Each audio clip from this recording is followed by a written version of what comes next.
Hello everyone, welcome back to my YouTube channel. In this tutorial, we are going to see how to read and inspect the Parquet files.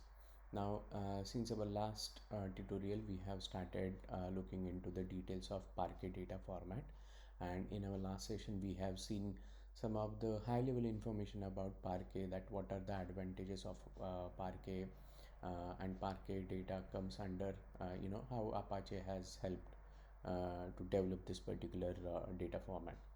Now in this tutorial what I'm going to show you is I'm going to show you how to read the data, because I'll show you some Parquet data. And so this user data one.parquet is the sample Parquet file which I have downloaded. So if we just open this particular file with let's open it with any of the editor. So if you open this, then this is how it like. Once we open it in a normal text editor, this is how it looks like. And being a human being, you and me cannot read this particular file, like what kind of content is present, what kind of data is there. It is not readable. It is basically a binary file, right? So there are some libraries that are available in Python, using which you can basically read the content of Parquet file. Then you can see the schema of that Parquet file as well, because when we say a Parquet file, it is a combination of key and value stored. Like let's say if there are 1000 rows, like for example this users one dot Parquet file has 1000 rows, so those are stored in a key value format, one after the another. That's what the look and feel of Parquet file. And using the Parquet tools, uh, we can basically see the content of a Parquet file, and we can see even the schema as well, right? So let's first understand how to configure Parquet tools, and then we can see how to use them, right? So considering you are using PyCharm, what you can do is you can go to PyCharm settings, and here in the Python interpreter you can add this Parquet tools library. Like just go to this add library option, and here you just mention Parquet tools, right? So this library will be shown to you, and basically you have to install this package. Now since I have already installed this, I'm not going to install it one more time, but you can just select it and click this button, and very soon you should get a message saying that Parquet tools library has been installed successfully on your machine, right? So closing this now, and if I can show you here the Parquet tools library, let's search it. Yeah, as you can see, Parquet tools library, the installed version is 0.2.16, and that's what the latest version available of this third-party library as well. Yeah, so this is how you first install this. If you don't have IntelliJ, if you don't have PyCharm as a IDE, then you can just use pip command, pip install Parquet tools. It will do the same thing for you, that you will be able to install it by using the pip installer as well, or pip3 installer as well. If you have any other IDE, like let's say you have Visual Studio or any other Python based IDE, there will be some provision using which you should be able to configure this Parquet tool third party library into your Python environment, right? So clicking OK here, that's the way I have chosen to install Parquet tools using IntelliJ.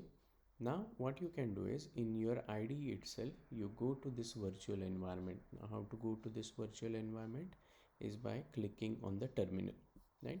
You just click on this terminal and you will be taken to the virtual environment of your Python installation. And here is a place where we need to write all those Parquet tool specific commands which will ultimately query the actual Parquet file, right? So I have this command for you. So it starts with Parquet tools, right? Then it takes certain parameters. Now let's say we wanted to display the content of a Parquet file. So the parameter or parameter that we need to pass is show, right? Show, and then we have to give the name of full path of our Parquet file. So my Parquet file is on desktop. I have this Parquet underscore data folder created, and then there is a file which I have shown you, user data 1.parquet. Now as soon as I press enter, it is going to display all the Parquet contents to me, and as you can see, it has displayed the actual data that was present in the Parquet file. When we open that using a notepad or Sublime Text, then it has just shown us the binary data. But when we are using Parquet tools, we are able to see the actual data which is present in the Parquet file, and that's how it looks like, right? It's a normal data file.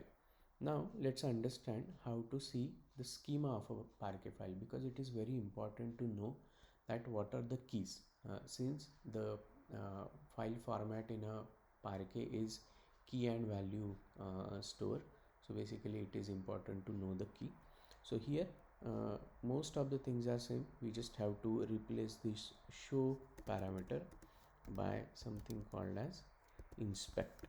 Now what this inspect parameter will do is, it will read this Parquet file and it will try to show the schema of this particular Parquet file, that how many columns are there, what are the types of every column and all. So we'll understand the output of this inspect command in detail now. Let me go to the position where I have executed the inspect command. So as you can see, the selected portion, this is the place where we have executed the inspect command, Parquet tools inspect, then full path of your Parquet file, and it gives you the file metadata, that this particular metadata is been created by this Parquet MR, and then there are total 13 columns in this file.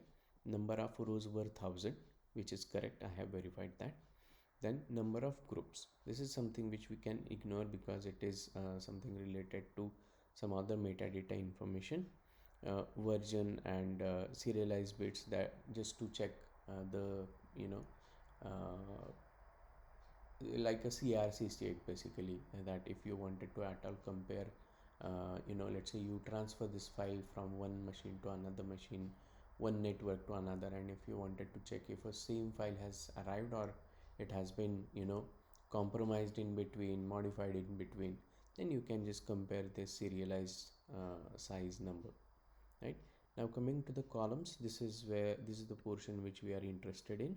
So these are the columns that are present in the users data 1.parquet file, that there are 13 columns starting from registration, date, time, ID, first name, last name, email, blah blah blah, and then title, and then comments.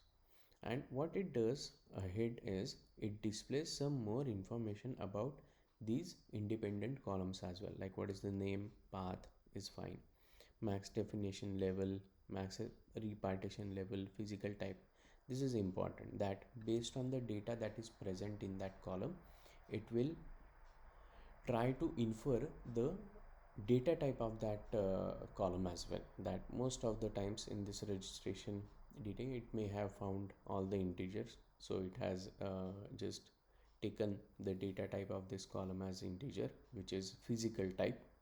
And then converted type is, let's say we are trying to convert that into some date time, it is like, as the name suggests, it is a date time, right?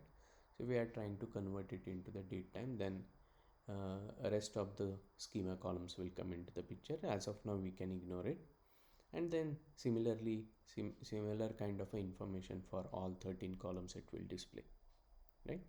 First name, and then till comments, and yeah, comments was the last column, title and comments. So this is how we can see the data of a Parquet file. We can see the schema, that what kind of schema it gives, and if we wanted to do any kind of operation based on what metadata information it displays, then we can take certain action based on what inspection results has been given by the Parquet tools, right? So very useful utility, because Parquet files are not straightforward in terms of reading the data. We have to use some kind of utility, some or the other utility to read the data.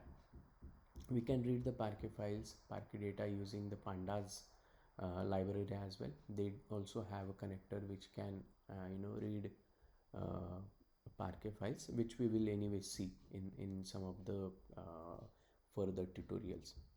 Okay. Thanks guys, thanks for watching this tutorial. I hope you will find this tutorial very useful, and you'll be able to understand the things that I tried explaining here. Don't forget to like, share and subscribe to my YouTube channel, and I'll see you in the next tutorial. Thank you.